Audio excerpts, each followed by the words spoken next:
जय हिंद दोस्तों, मैं शिव सर आपका स्वागत करता हूं अपने YouTube channel Shiv sir English classes में। आज स्पेशल संडे में आप ऐसे कह लीजिए कि आज हम कुछ स्पेशल बातें करने वाले हैं और जो स्पेशल टॉपिक है वो हमने ये सिलेक्ट किया है कि प्रैक्टिस। हमें प्रैक्टिस, जैसा कि आपने थंबनेल में देखा होगा कि हम प्रैक्टिस क्यों करें और कैसे करें, इन सभी इन दोनों बातों पर हम आज डिस्कस करेंगे। मैं एक्सप्लेन भी करूँगा कि हमें प्रैक्टिस करें तो कैसे करें और क्यों करें। तो पहले अगर हम ये करते हैं, जैसे पहले अगर हम ये करें कि प्रैक्टिस प्रैक्टिस, एक तो पहला ये है कि व्हाई एंड हाउ। ये जो प्रैक्टिस हम बता रहे हैं कि हमें प्रैक्टिस करनी है, क्योंकि आपको पता है कि प्रैक्टिस मेक्स अस परफेक्ट। हमें सबको पता है कि प्रैक्टिस हमें क्या बनाती है, परफेक्ट बनाती है। लेकिन क्वेश्चन ये उठता है कि प्रैक्टिस करें तो क्यों करें और कैसे करें। दो बातों पर मैं आज एलिब्रेट करूंगा। पहला तो यह है कि वाई इसलिए देखिए, अब एग्जांपल को समझे आप। मैं जो बताऊँ बहुत ज़्यादा समय नहीं लूँगा, बहुत ही शॉर्ट में आई वांट टू एक्सप्लेन, बहुत ही इन शॉर्ट एक्चुअली ब्रीफ में, ताकि आप ज़्यादा टाइम ना वेस्ट करें। देखिए पहली चीज़ तो ये, अगर हम ये क्वेश्चन करें क्यों करें, तो मैं आपको बता दूँ। जैसे एग्जाम्पल लीजिए, जैसे मैंने आपको बताया। देखिए पहली चीज़ तो ये कि प्रैक्टिस करने से हमारा जो बेनिफिट होता है, आप अगर हम ऐसे लिख दें बेनिफिट, तो ये होता है कि डाउट क्लियर्स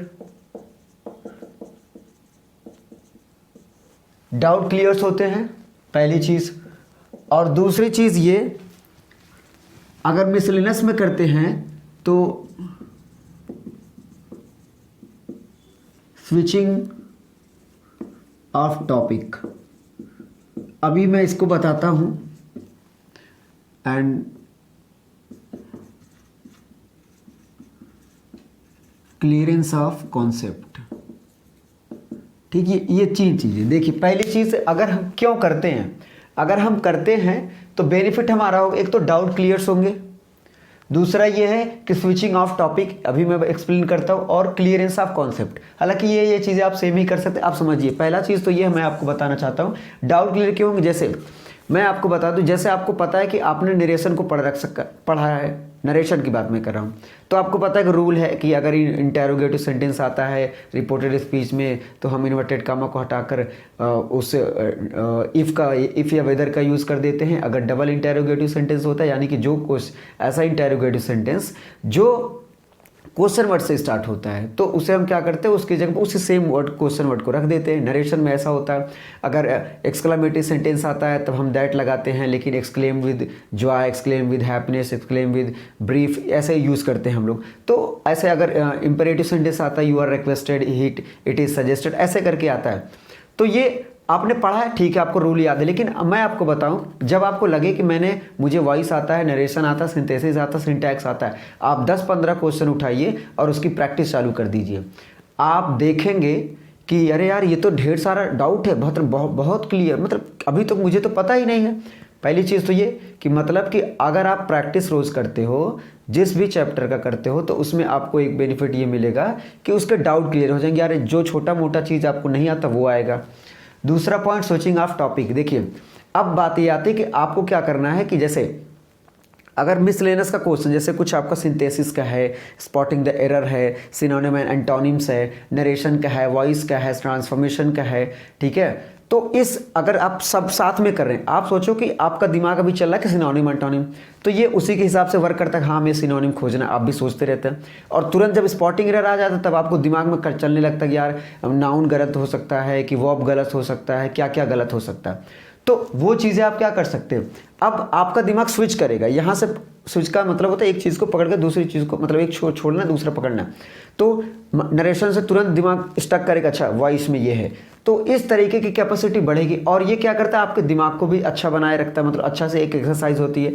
तो मिसलेनियस का एक्सरसाइज करने का मिलजुल जो विविध हो, सब उसमें मिलजुल हो, मिला हो, सभी टाइप के क्वेश्चन, सभी चैप्टर के क्वेश्चन, तो वो होता है तो वो उसमें मदद करता है। क्लियरेंस ऑफ कॉन्सेप्ट जब आप खुद बैठ के करें, देखिए मैं आपको यही कहूँगा कि जब आप प्रैक्टिस करें, अभी मैं बताऊंगा हाउ में, कि जब आप कभी भी प्रैक्टिस करें तो सिर्फ उसे क्वेश्चन को सॉल्व ना करें, हाँ ये है, उस क्वेश्चन को एनालाइज करें। एनालाइज का मतलब ज़्यादा एक्सप्लेन करें खुद से, हाँ ये इसको ऐसा भी हो सकता है, ये ऐसे भी हो सकता है, पहली चीज़। और क्लियरेंस ऑफ कॉन्सेप्ट का मतलब यही है, जब उसे बार बार चीज़ों को आप करेंगे तो वो क्या होगा आपका, तब आपका क्या होगा, वो क्लियर होगा, तो ढेर सारे कॉन्सेप्ट निकल कर आएंगे। तो ये पहली चीज़ हमने क्या बताया कि डाउट क्लियर होते हैं जब आप, जैसे हमने आपको बताया ना, 10 आपको पता है कि मुझे वॉइस आती है, लेकिन अब 10-15 क्वेश्चन उठाएंगे तो आप जब करना शुरू करें तब आपको लग रहा है यार ये पॉइंट कैसे होगा। तो ये होता है कि आता भले ही हो लेकिन प्रैक्टिस करते उसमें निखार आती है।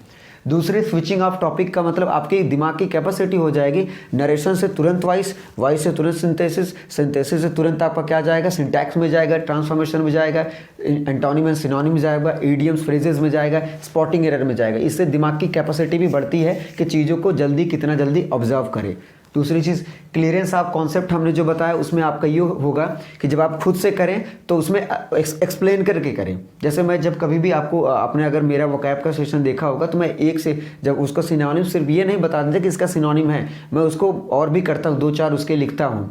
और जैसे अगर मैं कोई स्पॉटिंग एरर का कराता हूँ तो उससे रिलेटेड जो और भी चीज़ें होती हैं वो मैं बताता हूँ। जब खुद से प्रैक्टिस करें, टाइम दे, ऐसे करें तो उससे कॉन्सेप्ट क्लियर होगा। ये तो रहा हमें क्यों करनी चाहिए।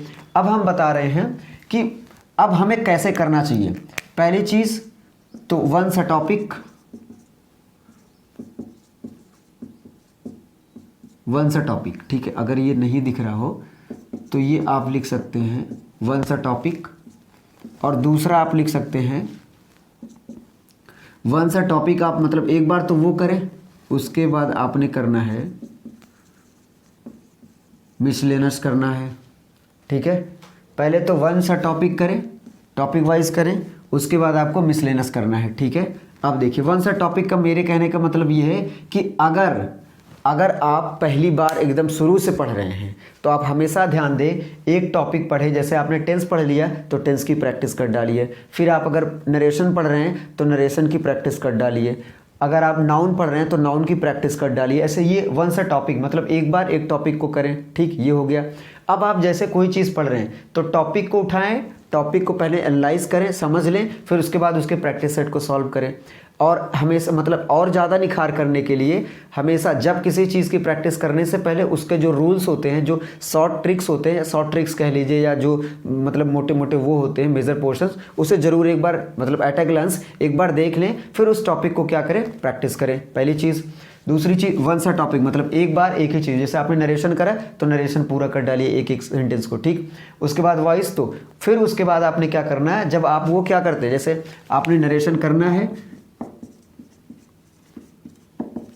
तो आपने पहले नरेशन का रूल आप देख लो, फिर नरेशन की प्रैक्टिस करो 10, 20, 50, 100 जितना आप मतलब कर सके, ये कर लिया आपने। फिर वॉइस आपने पढ़ा तो वॉइस का पहले टॉपिक वाइज कर लीजिए, मतलब वॉइस पढ़ लिए ऐसे ऐसे सिंपल का, इंटेरोगेटिव का, उसको आप कर डालिए। फिर आपने क्या करना, मिसलेनस में, मिसलेनस का मतलब उसमें वॉइस भी आए, नरेशन भी आए, सिंथेसिस भी आए, तो ये करना है। इस तरीके से अगर आप करते हैं तो आप यकीन मानो कि जब आप किसी भी सब्जेक्ट में, जैसे आप क्या करते हैं, जैसे आप जब मैथमेटिक्स सॉल्व करते हैं, अरिथमेटिक की बात कर लें, अगर हम प्रॉफिट एंड लॉस की बात करें, लाभ हानि की बात करें, अगर उसी के सारे क्वेश्चंस आपको दे दिए जाए तो आपको लगता है कि हमें वही रूल लगाना है कि लाभ बराबर क्या होता है, हानि बराबर क्या होता है, प्रॉफिट इज इक्वल टू क्या है, वो होता है। लेकिन और फिर अगर बोर्ड स्ट्रीम कर रहे हैं, CISI सिंपल इंटरेस्ट या कंपाउंड इंटरेस्ट अगर आप करते हैं, साधारण ब्याज या कंपाउंड इंटरेस्ट को क्या बोलते हैं,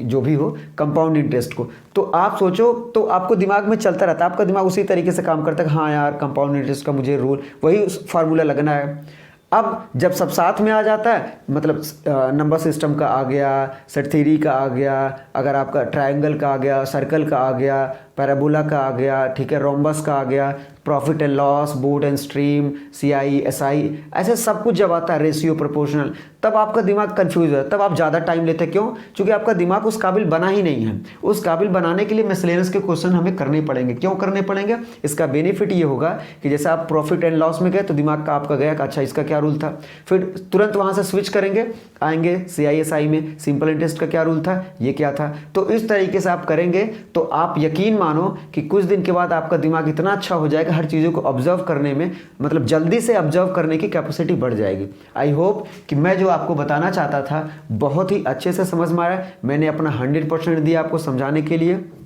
और उम्मीद करता हूं कि आपको भी समझ में आए। फिर भी अगर आप ये सेशन बहुत ही अच्छा लगे आपको तो शेयर करें, सब्सक्राइब करें और बेल आइकन को ज़रूर दबा दिया करें ताकि हर नोटिफिकेशन आपको मिलता रहे, और अपने दोस्तों तक भी पहुंचाएं ताकि वो अच्छा सीख पाएँ और मतलब ये जो तरीका हम बताते हैं वो अच्छे तरीके को वो भी सीख पाएँ। तो उम्मीद करते हैं आपको बहुत अच्छा लगा और मैं भी उम्मीद करता हूँ मैंने अपना 100% दिया और आपको समझ में आए। मिलते हैं नेक्स्ट वीडियो में। ये तो था आपका संडे स्पेशल। तो फिर से मैं बता दूं, आप बहुत बहुत धन्यवाद सभी को, मतलब आप हेल्प कर रहे हैं। और मेरा YouTube channel Shiv sir English classes keep going is a life, मतलब चलते रहने का ही नाम ज़िंदगी है। हमेशा चलते रहें, प्रॉब्लम्स आती रहती हैं जाती रहती हैं, लेकिन ज़िंदगी हमेशा चलती रहती है। कुछ दिन आएगा प्रॉब्लम, फिर सॉल्व हो जाएगा। तो ऐसे होते रहें। Don't worry about the problems whether they are very difficult very easy, जो भी हो उससे घबराना नहीं। जस्ट कीप गोइंग ऑन, हमेशा चलते रहें क्योंकि चलते रहने का नाम ही ज़िंदगी है। मिलते हैं नेक्स्ट वीडियो में। जय हिंद।